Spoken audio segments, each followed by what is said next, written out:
guys, you might have to say goodbye to Agent Jericho and Highwayman Jericho because they have been nerfed again in the recent balance changes, which I'm about to go over in today's video. Let's hop right into it. Gents, it's that time of the season again. We got another round of balance changes here, and they call me the Master Balancer. That is my alternate name other than Ryan Mehalic. So we're gonna see what they did to the towers and the heroes and all of that, and give you guys my thoughts on it. So first things first, they made some changes with the reward boost. This is desktop only. You can now claim 2 reward boosts for free every 4 hours from the shop. That's pretty nice for people who are still trying to unlock things. But let's just cut to the cheese. Let's cut to the cheese, boys. Let's hop right into the balance changes. First things first, we got Bloon Bot Factory here. So that is actually really interesting that they're changing Bloon Bot Factory. All passive sources of cash, the marketplace, the Spear of the Forest, and the Benjamin will now continue to function when the elevator's down. Okay, that's nice to know. So Benjamin is going to actually be pretty good on Bloon Bot Factory now, because Benjamin will always be making money for you, which is exactly what we want to see. Benjamin will always be making money for you. What's next? Boomerang Monkey. They have nerfed the turbocharge ability from 10 seconds to 8 seconds. Honestly, pretty good nerf. Boomerang is a pretty good option on a lot of the maps right now. Lots of people think that Boomerang's a pretty bad Tower and Hole Masters, but you're kind of wrong. On some of the harder maps like Glade, Boomerang is really good, and Koru, Boomerang's pretty good. Boomerang has some nice viability in Hole Masters right now, so honestly, Turbocharge nerf is something it kind of did deserve. I'll be completely honest, guys. Turbocharge, I kind of saw it coming a little bit, so good to see that. Next thing's next. We got the Ice Tower. Okay. Arctic Wind. They have increased the radius of the Arctic Wind from 20 to 30, and the slow radius from 25 to 35. The X4X radius remains unchanged. That's actually interesting. I'm not sure if the Ice Tower really deserved a buff, to be honest, because I use ice all the time. As you guys know, I use Boat Ice Farm, which is an excellent strategy, and I don't know. I've never really thought that the ice deserved a buff, but it looks like Ninjakiwi decided otherwise, so my strategy did receive a nice buff, so I'll take that. Glue Gunner, they have buffed the Relentless Glue from 2400 to 2000. They say, like the Ice Monkey, the Glue Gunner hasn't received much attention lately. We have decreased the cost of Relentless Glue since the only real valuable thing about this upgrade is camo detection, and the previous price tag was not justified for this. I mean, getting camo detection on Relentless Glue is never really very useful in the first place, because the only purpose of it is basically DDT defense, but most of the time you'll have a decamo anyways, and Relentless Glue doesn't even soul DDTs. You need Super Glue for that too. So I guess the only purpose of buffing Relentless Glue, in my opinion, is it makes Super Glue cheaper overall. So it's basically a $400 price buff to Super Glue, is my interpretation of that buff. But let me know in the comment section down below if you think the Relentless Glue buff really means anything. Next things next, we got the Sniper Monkey, which isn't my loadout today. We're going Tac Mortar Sniper here, so we'll see what they changed with the Sniper. They got the Elite Sniper. Elite Sniper, Elite Supply Drop ability will now also trigger all other supply drop abilities. So if you click the Elite Sniper crate and you have the other crates available, it will trigger them? I'm not exactly sure. Maybe I'll be able to test that in today's game. I might actually be able to test that in today's game, because I do have Sniper in my loadout, so we might be able to test what they exactly mean by that, because the wording there is kind of weird. This Elite Supply Drop ability will now trigger all other supply drop abilities. The wording there is a little bit interesting, I'll have to say. It's a little bit interesting, so not exactly sure what Ninjakiwi's going for there, but, you know, they're going for something, alright. They're going for something. We're gonna continue Max Eco in here. Continue with my Max Eco. We'll get Shell Shock up on this as well. What's next? Semi-automatic. The semi-automatic sniper is now $200 cheaper, and the full auto rifle is now $400 cheaper. So full auto rifle in full is $600 cheaper. They have actually been buffing that a lot. I've never really used the full auto rifle, so I'm not sure how good it is, but it has gotten a lot of buffs recently, so it might honestly be pretty viable. And I just have no idea. It could be pretty good, and I just have no clue. Okay, they got that up.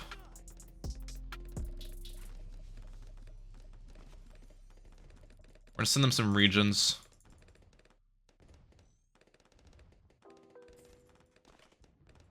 Are they dead? Nope. We're good. Alright. I think I'm gonna re-rush them round 13. I do need to be a little bit aggressive just because they have Ninja Elk here, so Ninja Elk does defend a lot of things. So I do want to make sure I'm aggressing a little bit. Did they boost that? Okay, they boosted that. That's 2 boosts used for my opponent. I'll take that. 2 boosts used for my opponent. That's good for me. Shell Shock souls this. Shell Shock is actually so broken. Holy cow. Look at that, bro. Region Rainbows. All I need to use was my Striker level 3. Shell Shock is absurd. Okay. Well, maybe they didn't nerf Shell Shock then, because this guy looks still broken as crap.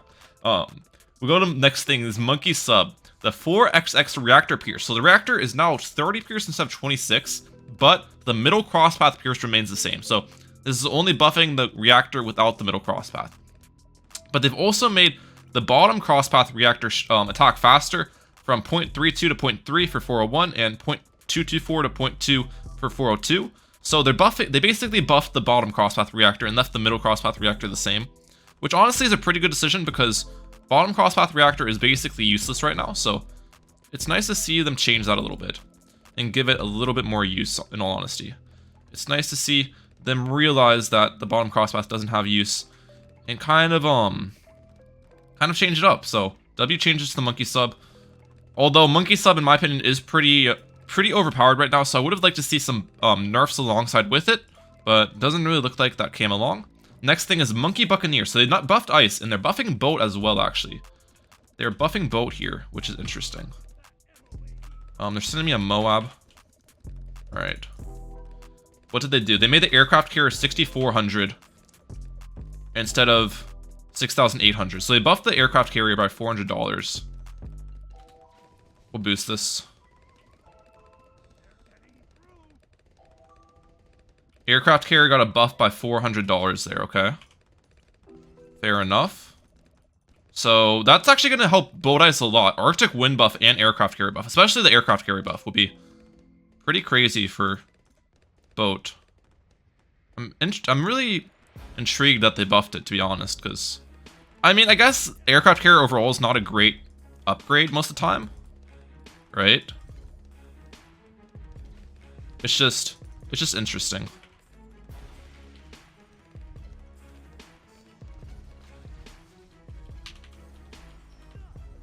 We killed them. Okay. Alright. That's game one. I was sending them some rushes while I was trying to defend and do the freaking balance changes. It was a lot to handle, but we ended up on top. I'll catch you on the next game. By the way, have you guys seen that show on Netflix? I've been watching it so much recently. It's called I think it's called Suits.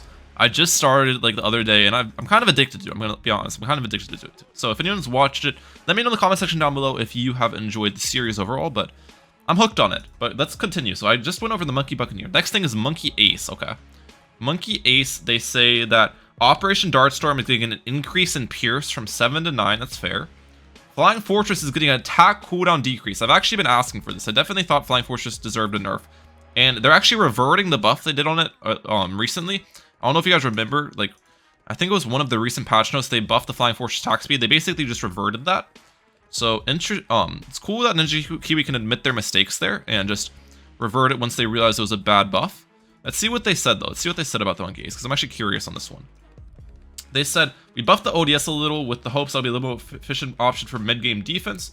Regarding Flying Fortress, it has been proven to be incredibly strong and efficient tier 5. We have reverted the previous attack speed buff we made as it was not necessary. However, we also addressed its unreliability due to poor targeting.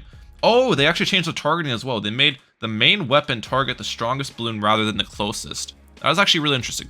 So the main weapon now targets the strongest balloon, which is honestly better, right? Because you want your Flying Fortress most of the time hitting strong. So that is, it's definitely an overall nerf to the Flying Fortress, but it's not as much of a nerf as you might think, because the targeting buff is going to be really useful for it, I think. So that's interesting. My opponent's going Boomerang Benjamin, by the way, which is really odd. And they're boosting. I'm guessing their last tower is probably Mortar. Boomerang Ben Mortar is most likely what they're rocking with. It's really weird loadout, though, I'll be honest. What's next, though? What's next? Heli Pilot. Apache Dart Ship. 19,600 to 17,500. That's another tower I actually use a lot. Heli Pilot I use with, like, Ninja Heli Alchemist, so that's getting a buff, too. Two of my strategies I've been using are getting buffs. Boat Ice Farm and Ninja Heli Alchemist. That's nice to see, though. Nice to see. Because honestly, Apache Darkship probably did deserve a buff, but I think there's some heli upgrades that probably need nerfs, such as the Moab Shove definitely needs a nerf. That upgrade is pretty insane. And maybe even the heli farms need a nerf as well.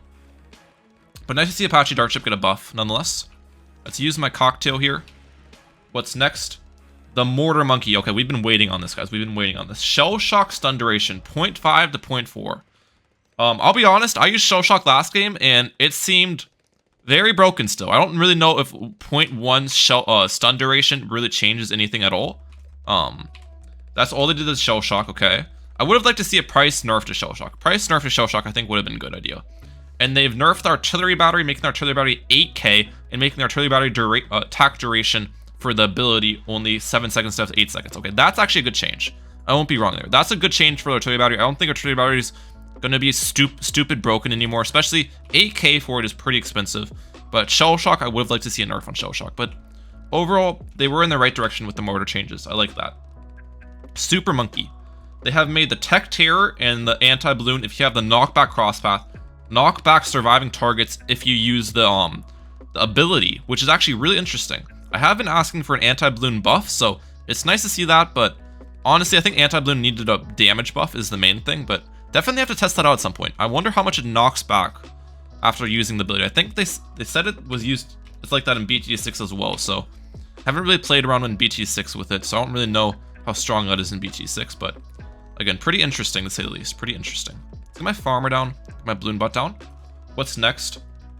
Banana farm.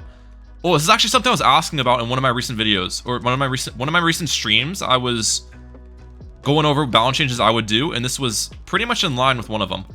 The Monkey Bank is getting a $500 price decrease, and the IMF loan is getting a $500 price increase. So basically, buffing the bank and reverting that buff to the IMF loan is a good idea. So now bank is actually probably going to be decently useful. Bank's not that expensive anymore, only $4,600 for it. So bank's pretty cheap now. So that's pretty interesting, to say the least. And then IMF loan is still the same price overall, which is a good idea, because IMF loan is not a bad upgrade. Bank is just pretty bad most of the time. Alright. Let's continue eco in here. I gotta make sure I can defend round 13 rushes, so we are gonna... He actually goes for a bank there. Maybe they just saw the bank changes, and they're like, I gotta get on that, you know? We'll send him some ceramics, though.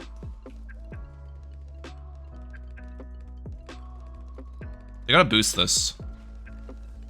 They use bin ability too. Okay. Alright, well done, well done. Question is, are they going for an IMF alone? If they go for an IMF alone, I'm gonna have to be careful for rushes. I don't think they are. They're just using the bank as their normal farming method here. They're just using the bank as their normal farming method. It's really interesting though. Alright, what's next? Spike Factory. The XX4 damage is going from 2 to 3. No one ever really uses the XX4 Spike Factory, so it's nice to see that being buffed. Although I'm not sure if it will still be used at all. Spike Balls just always seems like a better option most of the time. You're only going to use that bottom path once you get up the Perma Spike, which Perma Spike can be pretty useful, but yeah, Spike Balls I'm still assuming is going to be the better option overall. My opponent's playing this really weird, so I'm actually going to just full stop my eco at 1450. Because I feel like they're just going to plan on sending me some random all-out rush. Because their strategy doesn't have like any late game viability, so if I can just survive, I feel like I'm chilling. Let's get this up to Jungle's Bounty. I can go for some more eco now that I have the Jungle's Bounty up. What's next? Cyber Quincy. Level 3 Cyber Shot now increases attack speed by 18%. Oh my gosh, Cyber Quincy. 18% attack speed buff with the extra pierce now. That's actually kind of a lot. 18% buff to level 3 ability is pretty impactful, I'd say. So that's gonna change things up a little bit. Cyber Quincy might see some love finally, ladies and gentlemen. Cyber Quincy might see some love. You know, he deserves it. He deserves it, to be honest. Cyber Quincy deserves the love. Okay, we're gonna continue econ. They're sending me a Moab. Okay. Sending me multiple. Is this where they're gonna be like an all-out rush? Or what?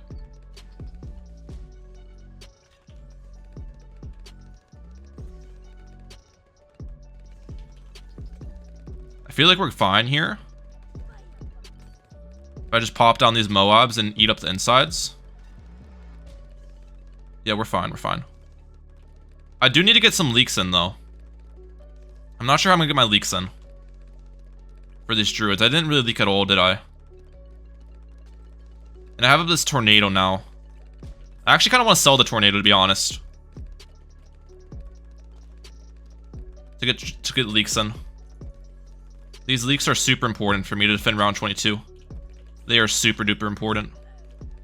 If I can get druid leaks in, that'll make me a happy camper. Come on. When do camo balloons come out for me? I feel like there's got to be camo balloons that come out sometime soon. What's next, by the way?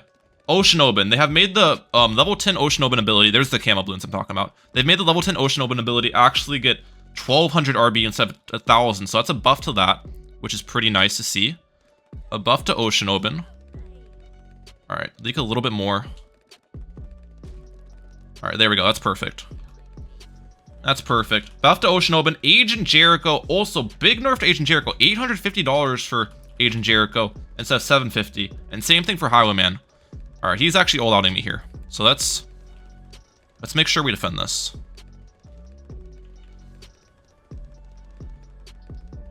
Let's make sure we defend this. I'm gonna get my Spear of the Forest up.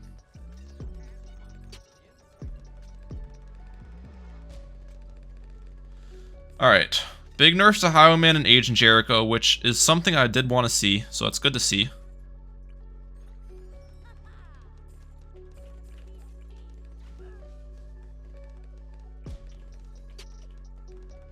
Let's keep on getting this guy buffed to the maximum ability. This is on strong. Yep, that's what I wanted.